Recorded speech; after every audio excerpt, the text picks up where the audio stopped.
Jim, Erling Haaland, Kevin De Bruyne linking up. Yes, please. So excited, says Susanna. I'm not surprised by that. When you think of how he's going to fit in there, Simon, could be absolutely explosive. Well, if you make the case and the allegation that Man City have a missing component, a missing part, which is a centre forward that can score goals and that will lead the line, then it's going to make them an irresistible force. I'm not sure that it will make that much difference in terms of how competitive the Premier League is between Man City and Liverpool, but it'll be fascinating to watch. Talking about Liverpool, and I'm glad you've taken us there. What do Liverpool do here, Simon? Do they stick or twist with their original famous front three this summer? Because now we're hearing, and there is strong talk of it, that Bayern Munich very interested in bringing Sadio Mane to Germany this summer. So what do? City are undoubtedly going big with Haaland. Yeah. Now, Diaz and Jota are flourishing. Indeed they are. So should Liverpool embrace that bit more evolution? Mane, Salah, Firmino are all out of contract next summer. You see where I'm going with this? So this front three, this famous front three, do they stick with that? Might they stick? Might it change? Mane off to Germany, maybe. Do they stick with Mane, Salah and Firmino in an ideal world? Or are they looking to change it? I mean, I can't see why, if it isn't broke, why you'd need to fix it. I mean, Firmino is probably the least compelling of all three, even though I think he's an integral part of the link-up play that made that particular three so effective. I think Mane's an outstanding player. You do not let him go anywhere. Yeah. And Salah will take care of itself. I mean, the Salah situation is all about pound, shilling and pence. You've got to pay within reason what the market says you've got to pay for this player. And so I cannot make an argument or first of all, why would Mane want to go and play for Munich over Liverpool? I'm sure there'll be a group of German fans saying because we're going to win the league and because we're this, that and the other. But if it's about the economics of what he's being paid, then they'll have to match those expectations. Otherwise, they'll have to replace him. And he's going to be very difficult to replace. You ain't going to replace him for what you bought him for from Southampton all those years ago because he's a really, really good player. They've just won the African Cup of Nations. Yes. Liverpool are on the cusp of doing something very significant. I don't think it's going to be the quadruple, but I think there's a distinct possibility they'll do the treble. They don't need to break this up. Diaz and Jota coming into the mix. Mane and Firmino and Salah is an incredibly impressive forward. Mane and Firmino are going to be 31 next season. Wow. Look at what City are doing. So what? They're in good nick. City are bringing in a kid and a super kid. Sure. And would you give Mane and Firmino new deals next year? Mane, I would, yeah. Bearing age in mind. Yeah, Mane, I would, yeah. Firmino not. I would look at what he wanted in conjunction with what currently is the position with him and look at it in all the rounds. But as far as doubling down, I would, Diaz and Jota are at a certain level, and certainly Diaz. Jota is a very good player, but I don't think he starts in front of the other two in terms of Mane and Salah for a variety of reasons because of the sheer absolute prolific nature of their performances. So I would lock Mane down for another 3 years, Salah the same, and Firmino I would take a view on.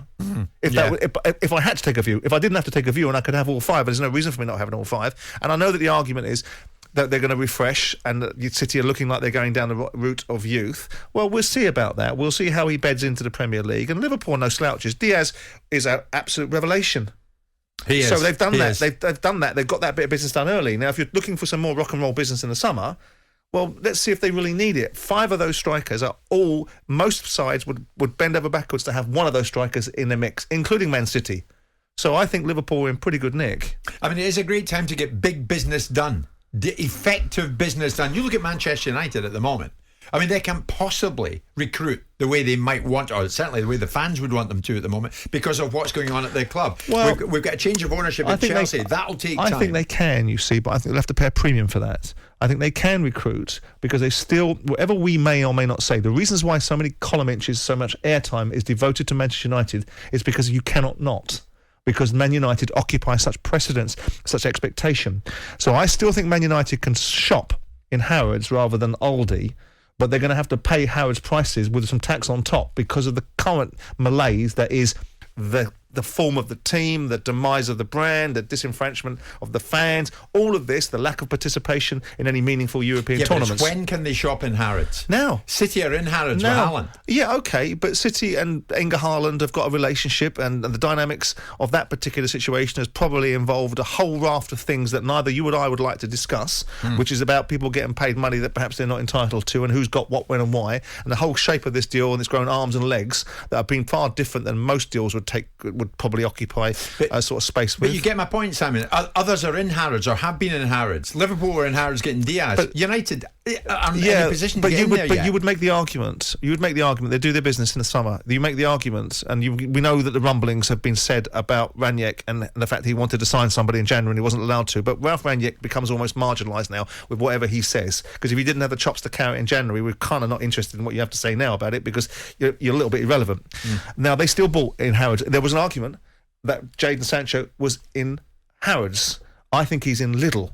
But when they bought him, people thought he was a Harrods signing, and he is yet to become that. That's wrong with Lidl, isn't it? So United are still in a situation where I believe that they can shop at the top table. Yeah. They might have to pay premiums for it, and they might have to have a very compelling set of conversations with their manager, influencing the mindset of potential acquisition targets that might have the choices. Because people are going to look at Man United, Man City, Liverpool, Chelsea, and go, well, I'll tell you what we're going to do. We're going to Liverpool, Chelsea, and Man City. We're going to Man United. And then they're going to look at Man City, Liverpool, and say, well, actually, am I going to get in your team? Right? Because your team's pretty settled right now, and there's a distinct possibility I could be part of a revolution at Manchester United where A, I'm going to get in the side, B, I'm going to be able to demand more money for it because your need is greater.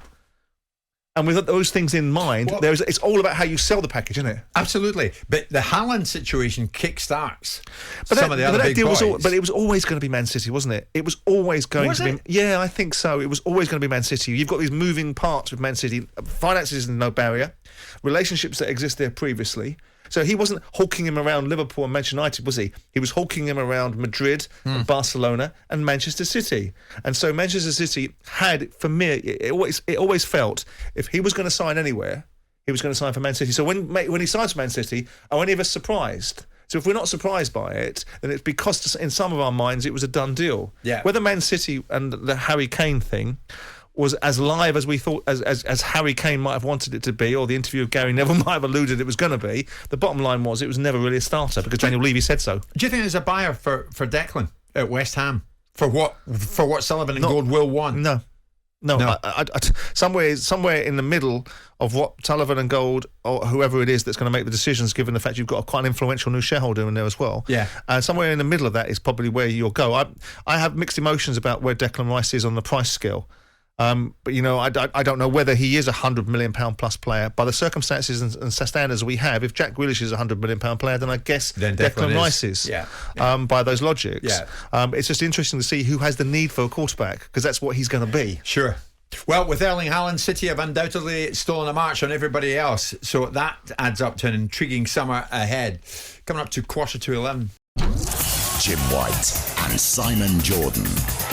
Monday to Friday mornings from 10 on AM, on DAB, via the talkSPORT app and on your smart speaker. talkSPORT.